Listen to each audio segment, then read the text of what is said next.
Sa hapong ito, kami pinahintulutan at biniyayaan ng Diyos ng oras at panahon. 10 ng aking mga minamahal na pamilya, kami nagkakasama dito. Ito'y isang sorpresa ng Diyos na biyaya at pagpapala himala sa aming buhay. Ang aking pananalita sa makalagit na wika ay nalalapit na punuin ng Diyos ang aking mga dila, aking dila ng kapangyarihan niya upang ito ay gamitin kong magpuri sa Kanya ng araw-araw sa aking buhay. Kaya't buong puso kong pinasasalamatan na ako man ay minsan lamang nakakarating sa pagtitipon ito. Subalit naroon naman ang ating puso. Hindi kita nakakalimutan ng Yahweh. Lagi kong binibigas ang inyong pangalan na banal na ating mga labi araw-araw. Tuwing ako'y lumibigang ang aking mga mata at sa aking pagtulog. Ikaw ang aking anggulan at tagapagligtas. Ikaw ang aking sandigan na kailanman hindi nagigiba. Ikaw ang aming pag-asa, 10 ng aking mga mali sa buhay na naghanap buhay. Ikaw rin na nag-iingat sa kanila sa araw-araw nila. Pagparot pa rito sa kanilang pagsusumigas upang kami ay kanilang sustentuhan. Ang aming mga pangangailangan, 10 ng aking mahal sa puso. Kaya Ama, ang lahat ng ito ay aking pinasasalamatan at binabalik ang mataas na papuri sa pangalan ng lupong anak na si Jesus na aming Panginoon. Amen.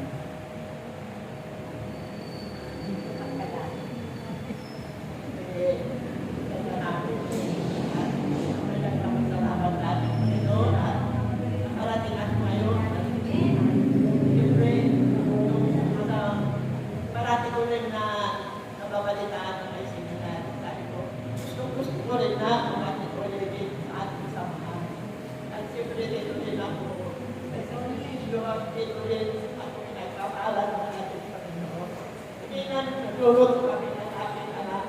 Sabi niya, tigatin kayo naman sa asawa niya. Sabi ko, nahihiya. Parang nahihiya ako na tigatin kami. Pero salamat at siya pa na rin ang nagluto yung talaga. At tuwang-tuwa ako. At nahihiyan din ako magkahamit sa akin. Pero siya na ang nag-usap.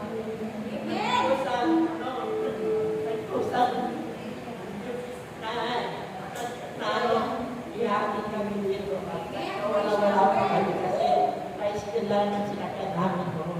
Maraming salamat Panginoon at ngayon, noon, practice kami ni Brother sa Alfred. Walang umaano sa dila ko. Pero ngayon,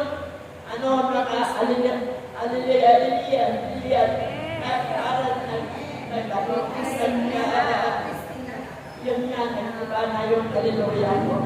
Kaya maraming salamat sa amin, Panginoon, at nakakabiyaya mo at nakalong sa amin.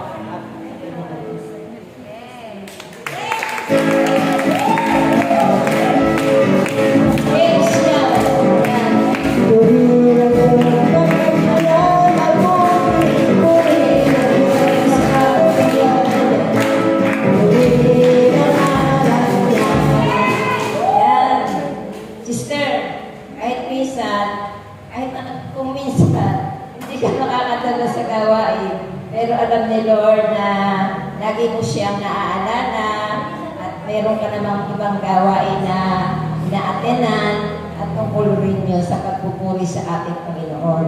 Kaya, yan, bibigyan ka rin ng pagkakataon ng Panginoon para tulad nito, nakarating ka sa araw na ito. Kaya mapalad kayo, anak mo, may kakay ka pa, may anak na, may apo pa. Maraming tubo. Kaya, yan. Praise Yahweh!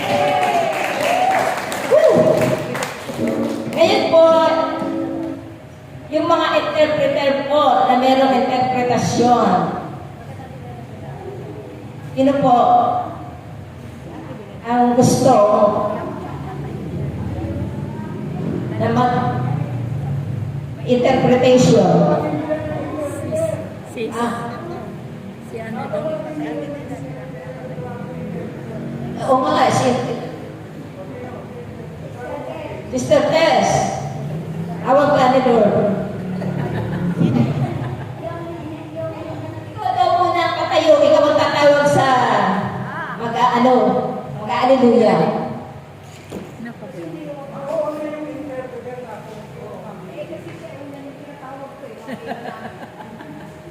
Hindi ko pa po alam sorry. Tao lang, kakamali pa.